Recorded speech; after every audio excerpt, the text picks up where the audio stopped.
ప్రార్థన చేసుకుందాం. మహాపరిశుద్ధుడా, మహాగణుడా, సర్వోన్నతుడా, సర్వోన్నతమైన స్థలములలో ఆసీనుడా, నీ పరిశుద్ధమైన పాదాలకి వందనాలు, స్తోత్రం అర్పిస్తూ ఉన్నాను. ఈ ఉదయకాల సమయం ప్రభు కొద్ది మందిగా కూడి ఇంతవరకు సంతోషంగా నేను స్తుతించుకున్నాం, మహింపరుచుకున్నాం, చక్కని శ్రేష్టమైన ఆరాధన జరిపించుకున్నారు. దేవా మరింత శ్రేష్టమైన సమయంలోకి మేము ప్రవేశించుకుంటున్నాం. దేవా, వాక్యము ద్వారా మీరు మాతో మాట్లాడే సమయం ప్రభు. దేవా, నీకు వాక్యం ప్రభు మా యొక్క పాదములకు దీపం ప్రభు, మా త్రోవకు వెలుగై ఉంటా ఉన్నది. దేవా, ఈ ఉదయకాల సమయం ముందు అయోగ్యుణ్ణు, ఎన్నిక లేని వాడిని దేవా నీకు సిలువ చాట మరుగుపరిచి ఇక్కడ చేరువైన ప్రతి ఒక్క బిడ్డతో వ్యక్తిగతంగా మాట్లాడి మీరే స్తుతి ఘనత మహిమ పొందురని మా ప్రభువును మా రక్షకుని ప్రియకుమారుడు యేసుక్రీస్తు వారి అతి శ్రేష్టమైన నామములో అడిగి వేడుకొనుచున్నాం తండ్రి, ఆమేన్.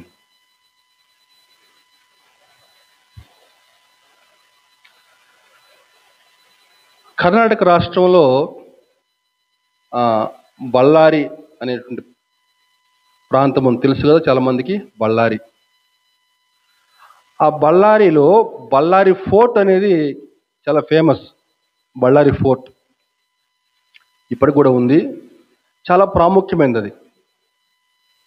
అది 1769 సంవత్సరంలో, అంటే అంతకుముందు విజయనగర సామ్రాజ్యం ఉండేది. ఆ తర్వాత మనకి 1769లో హైదర్ అలీ అటువంటి ఒక సుల్తాను దానిని స్వాధీనం చేసుకున్నాడు. హైదర్ అలీ 1769లో హైదర్ అలీ దాన్ని స్వాధీనం చేసుకున్నాడు.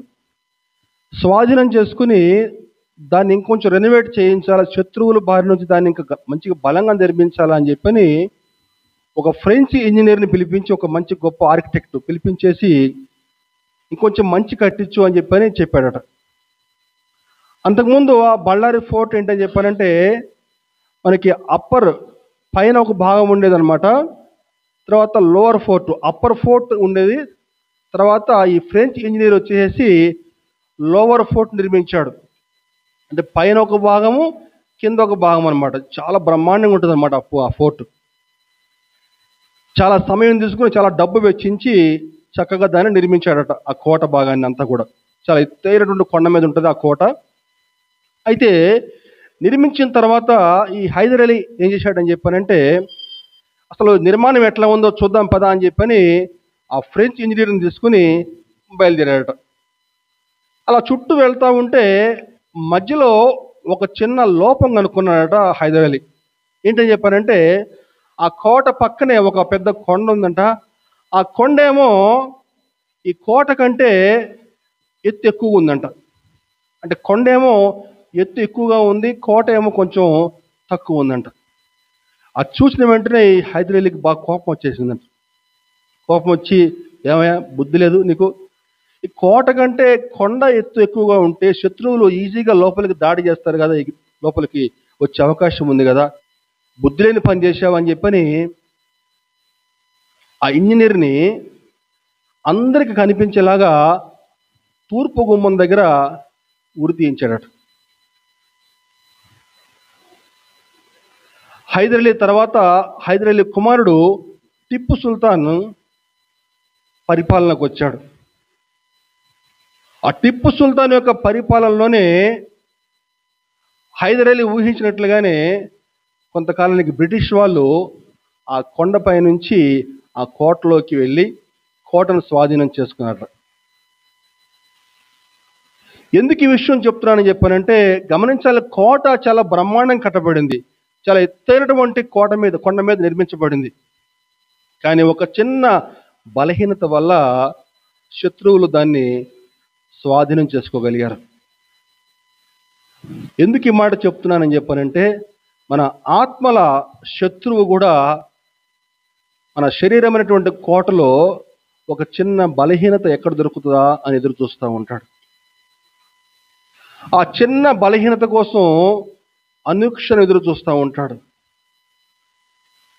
ఎప్పుడు మనం బలహీనంగా ఉంటామో, ఏ విషయంలో మనం బలహీనంగా ఉంటామో ఆ బలహీన క్షణంలో మన పైన దాడి చేసి మనల్ని వాడు స్వాధీనం చేసుకుంటాడు.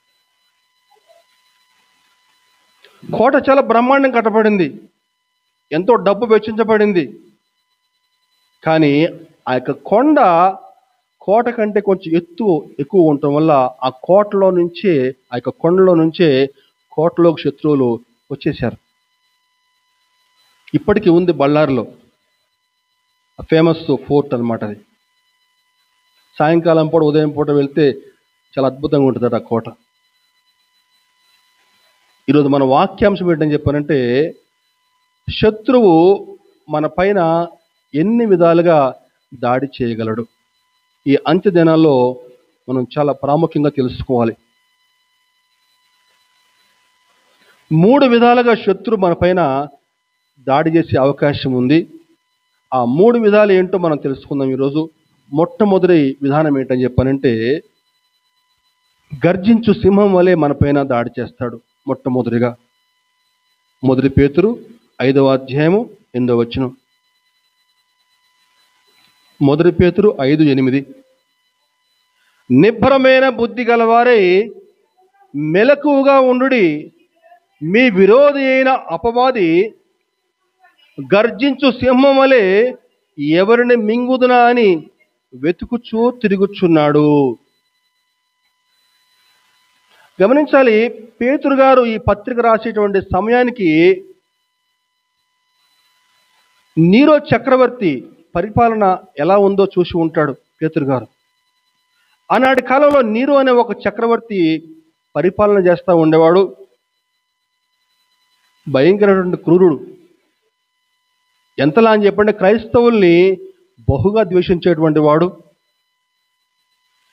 ఒక పెద్ద స్టేడియంని తీసుకుని అందరూ చుట్టూ కూడా చక్కగా స్టేడియంలో కూర్చుని ఉంటే క్రైస్తవుల్ని మధ్యలో వదిలేసి అన్నీ కూడా డోర్లన్నీ కూడా బంద్ చేయించి సింహాలని వాళ్ళ మీదకి వదిలేసేటువంటి వారట. ఆ సింహాలు వాళ్ళని చీల్చి చెంటాడుతూ ఉంటే చక్కగా అందరూ కూడా చప్పట్లు కొట్టి ఆనందించేవారటండి. ఆనాటి ఆదిమ క్రైస్తవులు, మొదటి తరం క్రైస్తవులు ఇదిగో ఇలాగే ఎన్నో హింసలు గురయ్యారు. కానీ అన్ని హింసలు గురయ్యి కూడా క్రీస్తుని విడిచిపెట్టలేదు, గట్టిగా పట్టుకునే జీవించారు. పౌలు గారు అంటే బతుకుట క్రీస్తే, చావైతే మేలే అని చెప్పని పౌలు గారు మాట జ్ఞాపకం చేసుకుందామండి. బహుశా పేతురు గారికి ఆ యొక్క సంఘటన గుర్తుకొచ్చి ఉంటుంది, అందుకని ఆ మాట మాట్లాడుతున్నాడు. గర్జించు సింహం ఎప్పుడు ఎవరిని మింగుదురా అని చెప్పని కాచుకుని కూర్చుంది, మెలకుగా ఉండండి, భద్రము సుమా అంటా ఉన్నాడు. అవునండి, ఆ గర్జించు సింహానికి ఎంత మందిని మింగినా తృప్తి లేదు. నమిలి మింగితే ఆలస్యం అయిపోద్దేమో అని చెప్పని ఏనుగులాగా దొరికినట్టుగా మింగేస్తూ ఉంది. ఏనుగెట తింటది? నమలదో, నోట్లో పెడితే మింగేయటమే దాని పని. అదిగో, ఎందుకంటే సమయం తక్కువగా ఉంది, సమయం చాలా తక్కువ ఉంది వాడు తెలుసు కాబట్టి ఏనుగులాగా ఎవరు దొరికితే వాళ్ళని మింగేస్తా ఉన్నాడు సాతానుగాడు. చాలా జాగ్రత్తగా అర్థం చేసుకోవాలండి. బైబిల్లో సాతానికి ఎంత ప్రాధాన్యత ఇచ్చారని చెప్పానంటే, ఎంత ఎక్కువగా చెప్పారని చెప్పానంటే, మనం గమనిస్తే ఆది కాండంలో మనకి ఆదాము హవ్వ గురించి చెప్పి మరుక్షణమే సాతాను గురించి చెప్పడం జరిగింది. అలాగే కొత్త నిబంధనలో కూడా యేసు ప్రభు బాప్తిస్మం అయిపోయిన తర్వాత అరణ్యంలో 40 దినాల పాటు శోధించబడిన తర్వాత సాతాను యేసు ప్రభుని శోధించడం జరిగింది. అంటే సాతాను యొక్క ప్రాధాన్యత మనకి బైబిల్లో, అంటే మన జీవితంలో సాతాను యొక్క ప్రాధాన్యత ఎంత ప్రాముఖ్యంగా వివరించబడిందో మనం గమనించాలండి.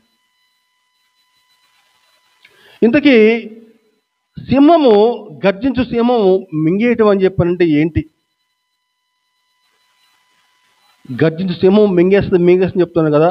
మింగేయటం అంటే ఏంటి గమనించాలి. సింహము ఒక జంతువుపై దాడి చేసినప్పుడు దాని పంజా ఎంత బలంగా ఉంటుందని చెప్పానంటే, ఆ యొక్క పంజా విసిరితే ఆ యొక్క పంజా చెర నుంచి ఇక ఏ జంతువు కూడా తప్పించుకోవడం అసాధ్యం. దాదాపుగా తప్పించుకోలేదు. అది ఎంత పెద్ద ఏనుగైనా సరే దొరికిపోవాల్సిందే. అంటే దాని నోటికి బలి కావాల్సిందే. అలాగే సాతాను కూడా ఒక వ్యక్తిపై దాడి చేస్తే, సాతాను యొక్క వలలో ఒక వ్యక్తి కనుక చిక్కుకుంటే ఇంకా ఆ వ్యక్తి ఆ వలలో నుంచి బయటకు రావడం దాదాపుగా అసాధ్యమండి. నెమ్మదిగా సాతాను ఆ వ్యక్తిని శారీరకంగా మానసికంగా లొంగదీసి పనికి రాకుండా చేస్తాడు. బైబిల్లో మనం గమనించినట్లయితే మనకి సేన అనేటువంటి ఒక దయాలు పెట్టిన వ్యక్తి మనకు కనిపిస్తాడు. సాతాను యొక్క వలలో వాడు చిక్కుకున్న తర్వాత వాడు బయటికి రాలేకపోయాడు. మొట్టమొదటిగా ఇల్లు వాకిలు వదిలేసేసి రోడ్లెంబడి తిరగడం ప్రారంభించాడు. ఆ తర్వాత కొంతకాలానికి సమాధుల తోట వాడు నివాసంగా చేసుకున్నాడు. అక్కడే ఉండి రాళ్లతోటి తనను తాను కొట్టుకుని హింసించుకుంటా ఉన్నాడు. వాక్యం సెలవిస్తూ ఉంది, అనేక మంది వాడిని పట్టుకోవాలని చెప్పి చూశారు, కానీ ఎవడు కూడా వాడిని సాధు చేయలేకపోయారట.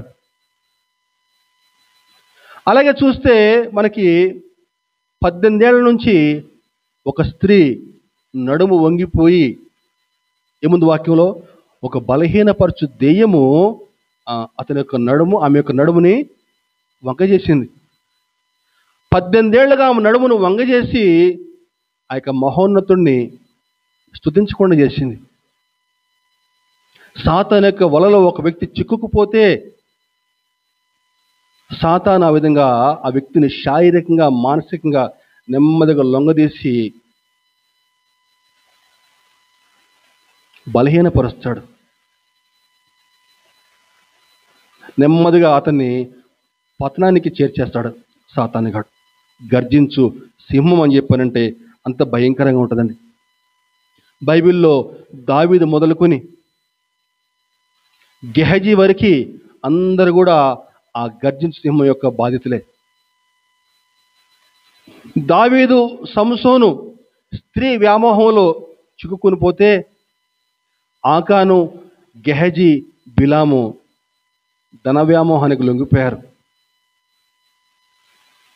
కానీ దేవుని యొక్క మహాకృప చొప్పున దావీదు ఆ యొక్క వలలో నుంచి చిక్కుని పోయి ఆ యొక్క జిగటగల దొంగ ఊపిలో నుంచి బయటకు వచ్చి దేవుని స్తుతిస్తూ ఉన్నాడు. వాక్యం ఉంటున్న ప్రియ సహోదరుడా సహోదరి, ఈరోజు మన యొక్క ఆత్మీయ జీవితాలు ఎలా ఉన్నాయి? ఈనాడు ఆ గర్జించు సింహం యొక్క ప్రాముఖ్యమైన గురి యువత. ఈనాడు నేటి యువత ఇంటర్నెట్ అనేటువంటి వలలో చిక్కుని పోయి బయటకు రాలేకపోతూ ఉన్నారు. ఆ యొక్క వలలో చిక్కుని పోయి తమ జీవితాలు ఎంతోమంది నాశనం చేసుకుంటూ ఉన్నారు.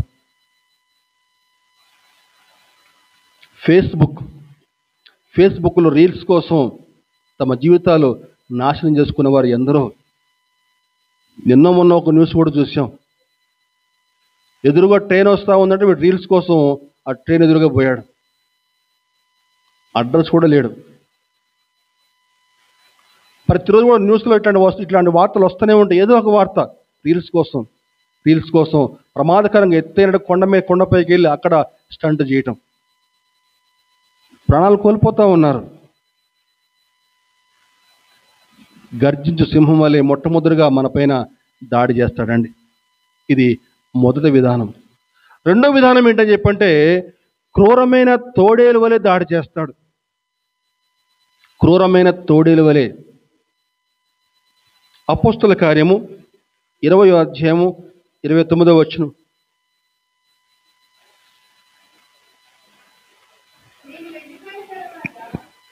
నేను వెళ్ళిపోయిన తర్వాత క్రూరమైన తోడేళ్ళు మీలో ప్రవేశించునని నాకు తెలియను, వారు మందను కనికరింపరు. చాలమ్మా.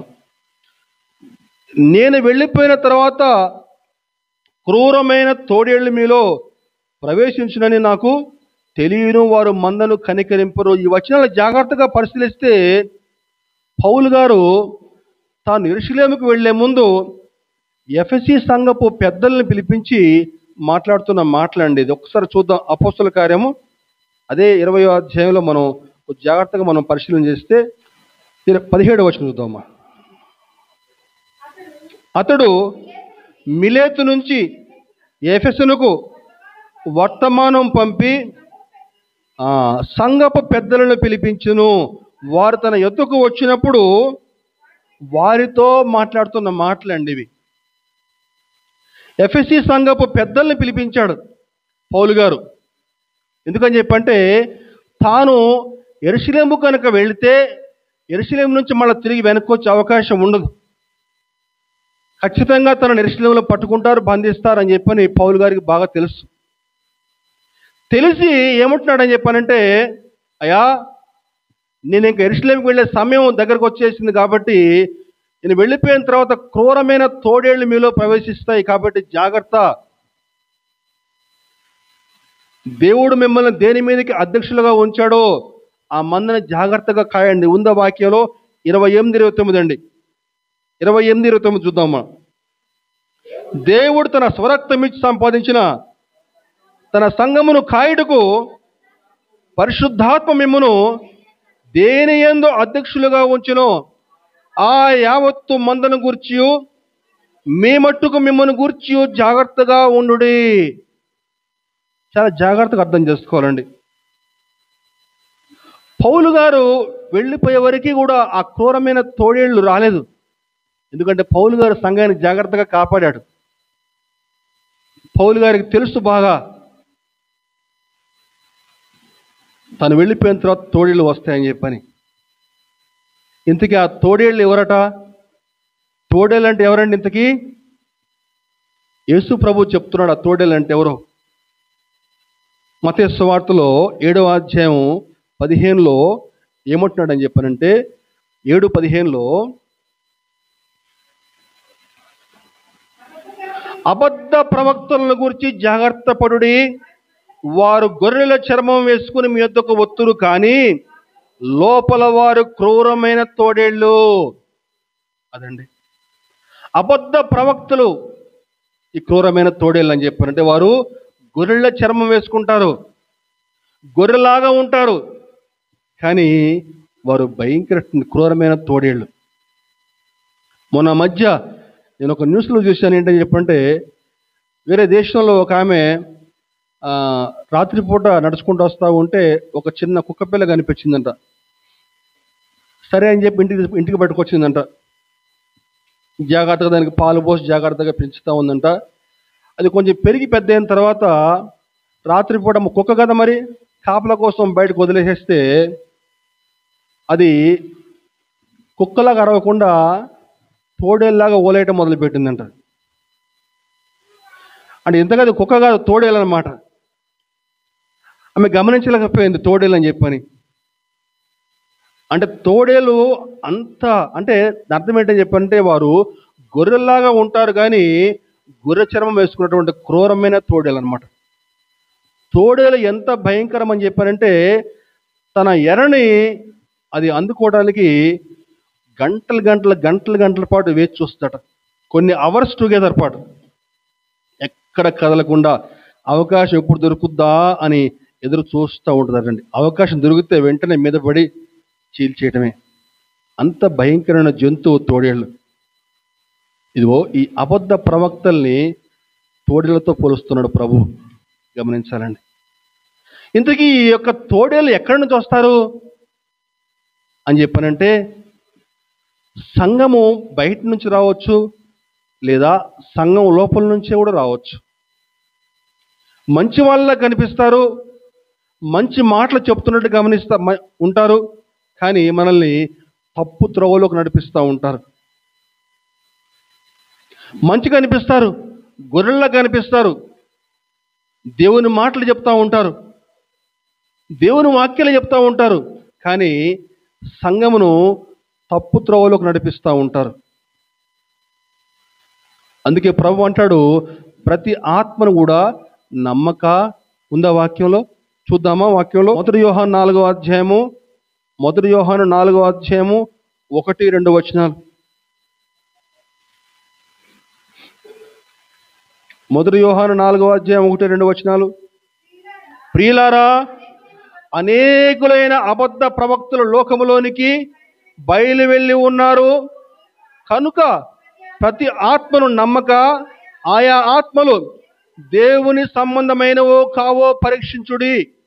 యేసుక్రీస్తు శరీరధారి అయి వచ్చినని ఏ ఆత్మ ఒప్పుకొనునో అది దేవుని సంబంధమైనది. అదండి, బైబిల్ పట్టుకుని దేవుని మాటలు చెప్పే ప్రతి ఒక్కరు కూడా ఆత్మ సంబంధి కాదు. ప్రతి ఒక్కరు కూడా మంచి ప్రవక్త కాదు. అబద్ధ ప్రవక్తలు కూడా ఉంటారు, జాగ్రత్త అని చెప్పని దేవుని వాక్యం సెలవిస్తూ ఉందండి. గమనించాలండి. నిజమైన ఈనాడు అనేకులైన అబద్ధ ప్రవక్తలు బయట లోకంలో బయలుదేరారు. వాళ్ళు ఏం చెప్తారని చెప్పారంటే, యెహోవాకు ఒక భార్య ఉంది, వారిద్దరికి పుట్టిన కుమారుడు యేసుక్రీస్తు అని చెప్తారు. యేసుక్రీస్తు లూసిఫర్ ఇద్దరు కూడా అన్నదమ్ములు అని చెప్తారు. వాస్తవం. వాళ్ళు ఏం చెప్తారని చెప్పారంటే, యేసుక్రీస్తుకు ఒక ప్రియురాలు ఉంది, ఆ ప్రియురాలి పేరు మగ్దలేనే మరియా అని చెప్తారు. వాళ్ళు ఏం చెప్తారని చెప్పారంటే, మీరు ఎక్కడైతే బాప్తిసం తీసుకున్నారో ఆ సంఘంలోనే ఉండాలి, ఆ సంఘంలో ఉండకుండా మీరు బయట సంఘానికి వెళ్తే మీరు తల్లిపాలు తాగి ఆ రొమ్మును గుద్దినోళ్ళు అని చెప్తారు. నేను మాట్లాడేది వాస్తవం అండి. బాప్తిసం ఎక్కడ తీసుకుంటే అక్కడే ఉండాలట, ఇంకెక్కడికి పోకూడదు. ఇంకా వేరే సంఘానికి పోయి అక్కడికి కనుక వాక్యం వింటే మీరు నరకానికి పోతారు. ఇవన్నీ చెప్తా ఉంటారండి. మా సంఘం మాత్రమే పరలోకానికి వెళ్తారు, వేరే సంఘం ఎక్కడ కూడా పరలోకానికి వెళ్ళరు. మా సంఘం మాత్రమే పరలోకానికి చేరుకుంటారు. మా సంఘానికి వచ్చి మా సంఘంలో ఆరాధన చేస్తేనే పరలోకం, లేకపోతే మీకు పరలోకం లేదు. ఇదిగో ఇవన్నీ కూడా తప్పుడు బోధనలు అన్నమాట, తప్పుడు బోధనలు. ఈనాడు ఇటువంటి తప్పుడు బోధకులు అనేక మంది తయారయ్యారు. యేసుక్రీస్తు నామంలోనే బాప్తిసం ఇవ్వాలి, లేకపోతే రక్షణ లేదు. వాక్యంలో ఏముందండి? తండ్రి, కుమార, పరిశుద్ధాత్మ త్రియేక దేవుని నామంలో బాప్తిసం ఇవ్వండి చెప్పనుంది. కానీ వీళ్ళు చెప్తారని చెప్పారంటే, యేసుక్రీస్తు వారి నామంలోనే బాప్తిసం ఇవ్వాలి, లేకపోతే అది బాప్తిసం కాదు అని చెప్పినటువంటి బోధ. యేసుక్రీస్తు దేవుడు కాదు అని చెప్పిన ఒక కొత్త బోధ ఈ మధ్యకాలంలో మొదలైన ఇంటర్నెట్లో హల్చల్ చేస్తూ ఉంది. జాగ్రత్త సుమ, ఇవన్నీ కూడా తప్పుడు బోధలు అన్నమాట. క్రూరమైన తోడేళ్ళు మీలో ప్రవేశిస్తారు, వారు మందను కనికరింపరంటే ఇగో ఇవే క్రూరమైన తోడేళ్ళు అని చెప్పానంటే. ప్రతి ఆత్మను కూడా నమ్మక, ఆయా ఆత్మలు దేవుని సంబంధమైనవో కావో పరీక్షించండి అని చెప్పానంటే, ఇదిగో ఈ అంత్యకాలంలో ఇగో ఇటువంటి వారు అనేక మంది తయారయ్యారు. అటువంటి వారి బోధలు అనుసరించి ఆ యొక్క మార్గాలు నడిస్తే మీరు పోయేది నిత్య జీవానికి కాదు, ఏకంగా నిత్య నరకానికే. కాబట్టి వాక్యానుసారం వాక్య వెలుగులో ముందుకు సాగే ప్రయత్నం చేద్దాం. ఇగో సాతానుగాడు అటువంటి క్రూరమైన తోడేలను ఉపయోగించుకొని దేవుని బిడ్డల్ని నరకం వైపు నడిపిస్తూ ఉంటాడండి. మొట్టమొదటిగా గర్జించు సింహం వలె దాడి చేస్తాడు. రెండవదిగా క్రూరమైన తోడేల వలె దాడి చేస్తాడు. మూడవదిగా వెలుగు దూత వేషంలో వస్తాడు. వెలుగు దూత వేషంలో. మూడో విధానము 2 కొరింథీ 11వ అధ్యాయము 14-15.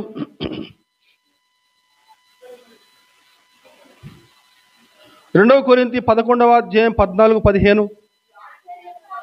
ఇది ఆశ్చర్యము కాదు, సాతాను తానే వెలుగు దూత వేషము ధరించుకొనుచున్నాడు కనుక వాని పరిచారకులను నీతి పరిచారకుల వేషము ధరించుకొనుట గొప్ప సంగతి కాదు. వారి క్రియల చొప్పున వారికి అంతము కలుగును. చాలా జాగ్రత్తగా అర్థం చేసుకుందామండి. అంటే ఇక్కడ వెలుగుదూత అంటే ఏంటి? మెసెంజర్ ఆఫ్ లైట్ అన్నమాట. అంటే ఒక ఆకర్షణీయమైనటువంటి ఒక వెలుగు రూపంలో వాడు నీ వద్దకు వస్తాడు. అంటే నీకు ఏ విధంగా చెప్తే నీకు ఆ మాటలు నీకు ఆకర్షణీయంగా ఉంటాయో, నీకు ఎలా చెప్తే నీకు చక్కగా మంచిగా అనిపిస్తుందో, అదిగో అలా వస్తాడు నీ దగ్గరికి వాడు. నీకు ఏ మాటలైతే నీకు మంచిగా అనిపిస్తాయో, అదిగో ఆ మాటలు వచ్చి చెప్తాడు. నిజమే కదా అనిపిస్తుంది నీకు. ఈ లోకంలో అటువంటి వారిని తన పరిచారకులు నియమించుకున్నాడు సాతానుగాడు. మీకు అర్థమయ్యేలా చెప్తానండి. ఇవన్నీ వాస్తవాలు నేను చెప్పేది. గమనించాలి. మీరు ఏదైనా సంఘానికి వెళ్ళారనుకోండి, సాధారణంగా ఈ లోకంలో ప్రతి ఒక్కళ్ళు కూడా ఏమనిపిస్తుందని చెప్పానంటే, చక్కగా అభివృద్ధి పొందాలి, బాగా డబ్బు సంపాదించాలి, వృద్ధిలోకి రావాలి. ప్రతి ఒక్కళ్ళు కూడా అలా అనిపించడం సహజం. అది ఆశ, అది వాస్తవం. మీరు ఏదైనా ఒక సంఘానికి వెళ్తే ఆ యొక్క బోధకుడు మీకు ఏం చెప్తాడని చెప్పానంటే, మీరు దేవునికి ఎంత కానుకిస్తే దేవుడు మిమ్మల్ని అంతగా దీవిస్తాడు అని చెప్పాడు అనుకోండి. ఏమనిపిస్తుంది మీకు? బాగుంది కదా ఈ మాట, లేదో అనిపిస్తుంది. ఇదిగో మా సంఘానికి ఇంతకుముందు ఇగో ఇలా ఈ విధంగా కానుకలు ఇచ్చిన వాళ్ళు ఉన్నారు, ఇదిగో వారు ఈ విధంగా అభివృద్ధి పొందారని చెప్పి వాళ్ళ గురించి మీకు చక్కగా టీవీలో వేసి చూపిస్తారు అనుకోండి. ఇగో వాళ్ళు ఇంతకుముందు ఇంత కానుక ఇచ్చారు కాబట్టి వారి జీవితం ఎంత అభివృద్ధి పొందింది, ఇదిగో వాళ్ళు ఇంత కానుక ఇచ్చారు కాబట్టి వాళ్ళు ఒకప్పుడు వారి స్థాయి ఇట్లా ఉంది, వాళ్ళు దేవునికి ఇంత కానుక ఇచ్చిన తర్వాత ఇదిగో వాళ్ళ యొక్క లైఫ్ ఇంత అందంగా ఉందని చెప్పి చూపించారు. మీకేమనిపిస్తుంది ఆటోమేటిక్గా? ఓ ఇదేదో బాగుంది ఇది ఏమండి అని చెప్పని మీకేమనిపిస్తుంది చెప్పానంటే, ఆ తర్వాత ఇంటికి వచ్చిన తర్వాత అప్పో సప్పో చేసి అక్కడికి వెళ్ళి ఆ కానుక ఇచ్చేస్తే మనం కూడా చక్కగా డెవలప్ కావచ్చు కదా అనిపిస్తుంది. అంతే కదా.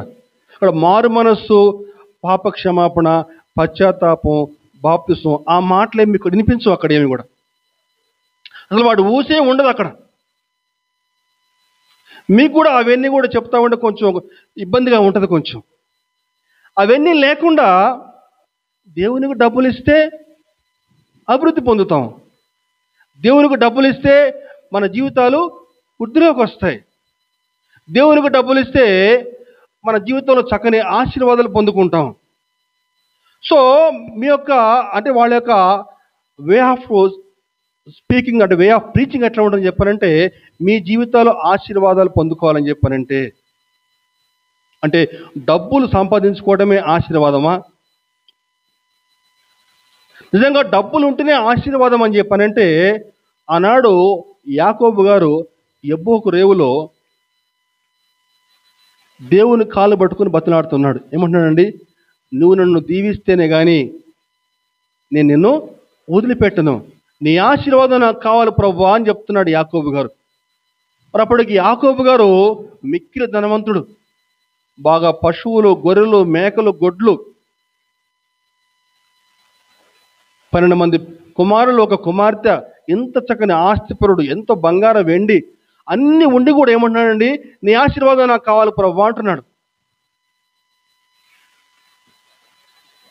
కానీ వీళ్ళే చెప్తారని చెప్పండి, ఇప్పుడు నువ్వు దేవునికి ఎంత డబ్బులు ఇస్తే నీకు అంత. కానీ వాక్యం ఏం చెప్తుంది చెప్పానంటే, అయ్యా నువ్వు మారు మనసు పొందు, మొదలు నీకు పాప క్షమాపణ కావాలి, నీకు పశ్చాత్తాపడి నువ్వు బాప్తిజం పొందప్పుడు నీకు పరిశుద్ధాత్మ దేవుడు నీకు తోడుగా ఉంటాడు, నీకు నిత్య జీవం అనే ఆశీర్వాదం ఇస్తానని చెప్పి వాక్యం చెప్తా ఉంది. కానీ అక్కడ వాళ్ళు ఏం చెప్తారని చెప్పానంటే, నువ్వు దేవునికి ఎంత డబ్బులు ఇస్తే నీకు అంత ఆశీర్వాదము. వాళ్ళు ఏమంటారని చెప్పంటే, నువ్వు డబ్బులు ఎవరికి ఇస్తున్నావు?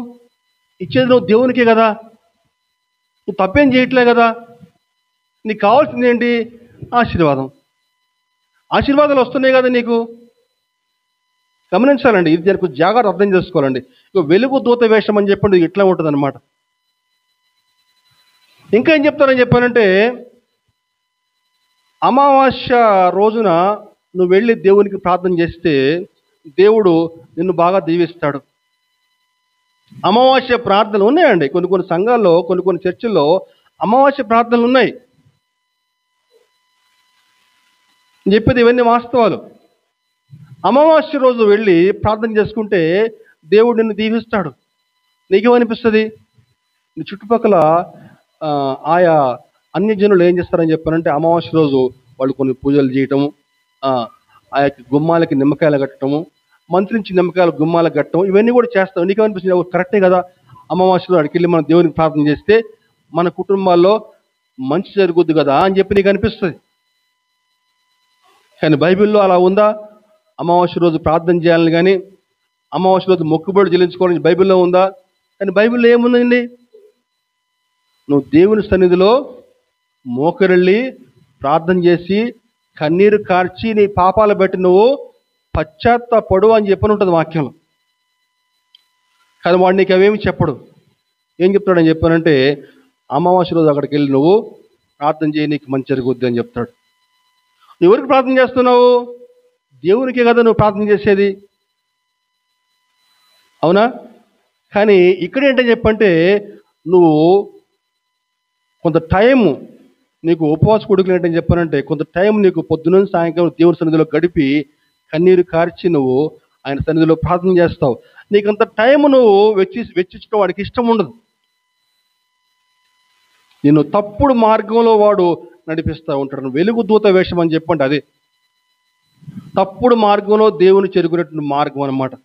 తప్పుడు విధానంలో దేవుని చేరుకునేటువంటి మార్గం అన్నమాట.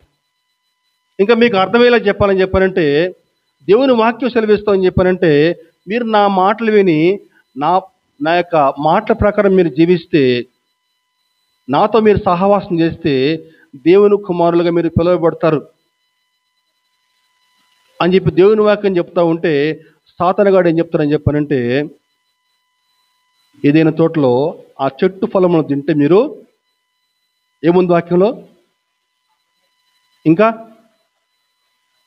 అమ్మా తీయండి ఒకసారి. ఆదికాండం. మీరు ఆదికాండమే చెప్పట్లే అని చెప్పండి, ఏం చెప్పాలి నేను? ఆదికాండం 3:5. ఆదికాండం 3వ అధ్యాయం 5వ వచనం. ఏలయనగా మీరు వాటిని తిను దినమున మీ కన్నులు తెరవబడుననియు మీరు మంచి చెడ్డలను ఎరిగిన వారై దేవతల వలె ఉందురనియు. అదండి, దేవతల వలె ఉండరని చెప్పండి. మీరు దేవుని కుమారులు అయిపోతారు. ఎలా దేవుని కుమారులు అయిపోతారు? మీకు జ్ఞానం వస్తుంది, మీకు శక్తి వస్తుంది, మీకు అధికారం వస్తుంది, మీరు దేవునితో సమానంలా ఉంటారు మీరు అని చెప్పి సాతాను బోధిస్తూ ఉంటాడు. కానీ దేవుడు చెప్తున్నాను చెప్పానంటే, మీరు అలా కాదు నేను దేవుని కుమారులు, మీరు ఎలా ఉండాలని చెప్పంటే దీనత్వము, పవిత్రత, ప్రేమ కలిగి ఉండాలి అని దేవుని వాక్యం బోధిస్తూ ఉందండి. నా మాటలు విని నాతో మీరు సహవాసం చేసి నన్ను అంగీకరించి నా మార్గంలో మీరు నడిస్తే, ఇదిగో దీనత్వము, ప్రేమ, పవిత్రత కలిగి ఉండి మీరు నా కుమారులుగా ఉంటారని చెప్పి దేవుని వాక్యం సెలవిస్తూ ఉంటే, కానీ వీడు చెప్పేది కూడా అదే మాటలు, దేవుని కుమారులుగా ఉంటారు, కానీ వీడు రాంగ్ రూట్లో నడిపిస్తూ ఉంటారు అన్నమాట. ఎలా నడిపిస్తాడంటే చెప్పారంటే, మీరు ఆ చెట్టు పండు తింటే మీరు దేవతలైపోతారు, దేవునితో సమానులైపోతారు. ఇదిగో ఈ వెలుగు దూత వేషం అని చెప్పంటే ఇలా ఉంటుందండి. అంటే బైబిల్ చెప్పేటువంటి మాటల్ని వాడు తప్పుడు మార్గంలో నడిపిస్తూ ఉంటాడు. ఉపవాస కూడికి వెళ్ళమని చెప్పడు వాడు.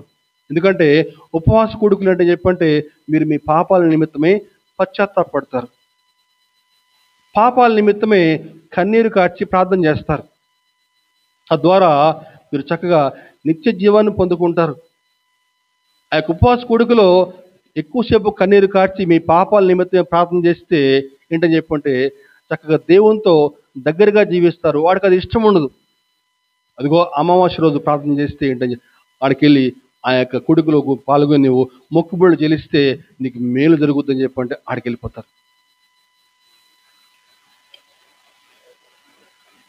పాప క్షమాపణ, మారు మనసు, బాప్తిస్మము, ఇవన్నీ కూడా అక్కర్లేదు. నువ్వు దేవుని మందిరంలో కొంచెం నువ్వు కానికిస్తే నీ జీవితం చక్కగా అభివృద్ధి పొంది చెప్పానంటే వెళ్తున్నారు.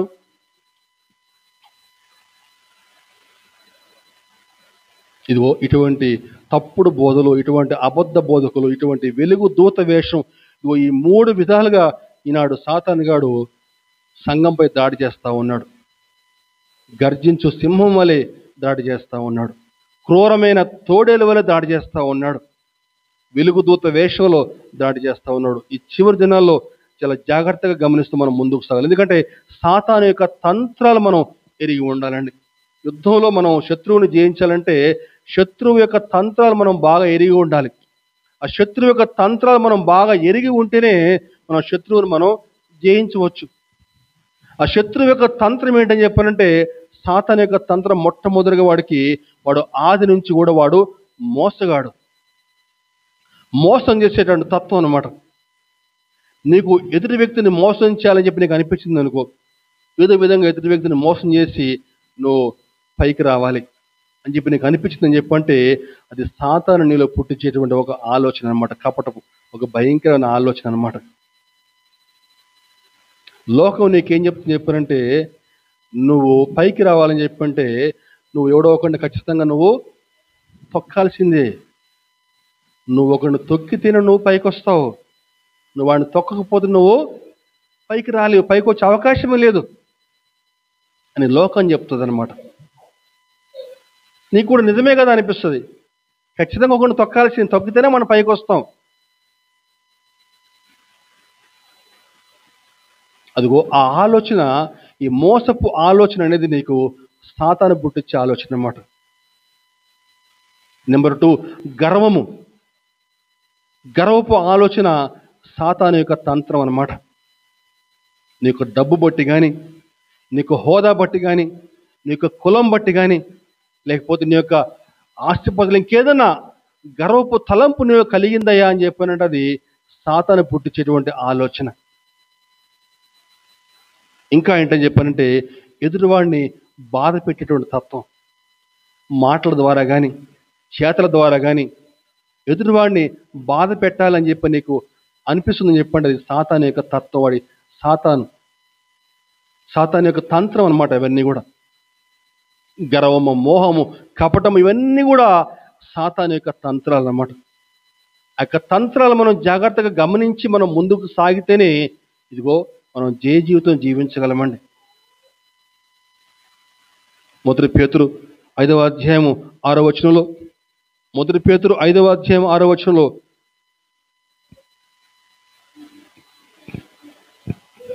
దేవుడు తగిన సమయమందు మిమ్మల్ని హెచ్చించినట్లు ఆయన బలిష్టమైన చేతి కింద దీన మనస్కులే ఉండుడి. ఆ యొక్క జీవితం జీవించాలని చెప్పానంటే సాతాను యొక్క తంత్రం మనం గుర్తిరిగి మనం ముందుకు సాగాలని చెప్పారంటే ఏం చేయాలట? దేవుని యొక్క బలిష్టమైన చేతి కింద ఉండాలి. బలిష్టమైన చేతి కింద దీన మనస్కులే ఉన్నప్పుడే ఈ సాతాను యొక్క తంత్రాలు మనం జయించి మనం ముందుకు సాగలం, జీవితం జీవించగలమండి. దేవుడి కొద్ది మాటలు దీవించును గాక. ఆమేన్.